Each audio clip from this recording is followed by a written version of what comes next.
Maharashtra secretariat Mantralaya వద్ద high drama నెలకొంది. Deputy speaker Narahari Zirwal సచివాలయం 3వ అంతస్తు నుంచి దూకేశారు. సేఫ్టీ నెట్స్లో పడడంతో ఆయనకు ఎలాంటి ప్రమాదం జరగలేదు. ధన్గర్ కమ్యూనిటీలోని ఎస్టీల్లో చేర్చాలని డిమాండ్ చేస్తూ నరహరి సహా పలువురు ఎమ్మెల్యేలు మంత్రాలయ భవనంపై నుంచి దూకడం కలకలం రేపింది. నెట్స్లో చిక్కుకున్న వీరిని పోలీసులు సురక్షితంగా బయటకు తీసుకొచ్చారు.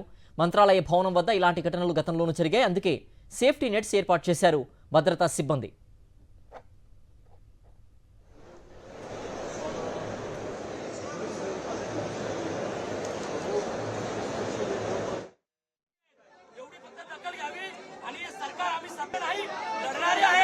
आदिवासी समाज लढवणार आहे. फक्त समाजासाठी लढतो. सर्व आमदार खासदार आम्ही पक्षभेद विसरून फक्त जातीसाठी आणि समाजासाठी लढतो. गोळ्यात आहेत ते आमच्या समाजासाठी आहेत, आमच्या मुलांसाठी आहेत. एवढी फक्त दखल घ्यावी आणि हे सरकार आम्ही सत्ता नाही लढणारे आहेत.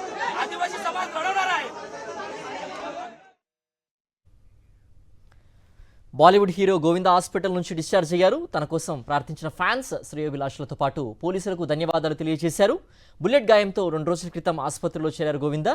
సొంత రివాల్వర్ ప్రమాదవశాత్తు పేలడంతో ఆయన కాలికి గాయమైంది. వెంటనే కుటుంబ సభ్యులు గోవిందను హాస్పిటల్లో చేర్చారు. పరిస్థితి మెరుగవడంతో వైద్యులు ఆయన్ను డిశ్చార్జ్ చేశారు.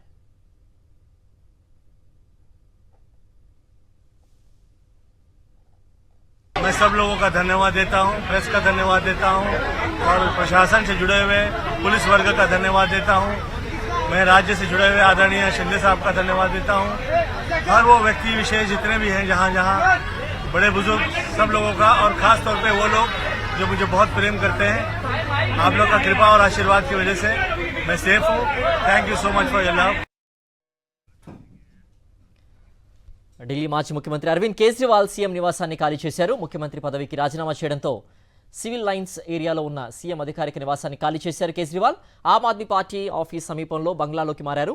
పంజాబ్కు చెందిన ఆప్ రాజ్యసభ ఎంపీ అశోక్ మిట్టల్కు అధికారికంగా కేటాయించిన ఆ భవనం ఫిరోజ్ షా రోడ్లో ఉంది. కొత్త ఇంట్లో కేజ్రీవాల్ కుటుంబం గృహప్రవేశం చేసింది. లిక్కర్ కేసులో బెయిల్పై విడుదలైన కేజ్రీవాల్ సీఎం పదవికి రాజీనామా చేశారు. ఆతిషి నూతన సీఎంగా బాధ్యతలు చేపట్టారు.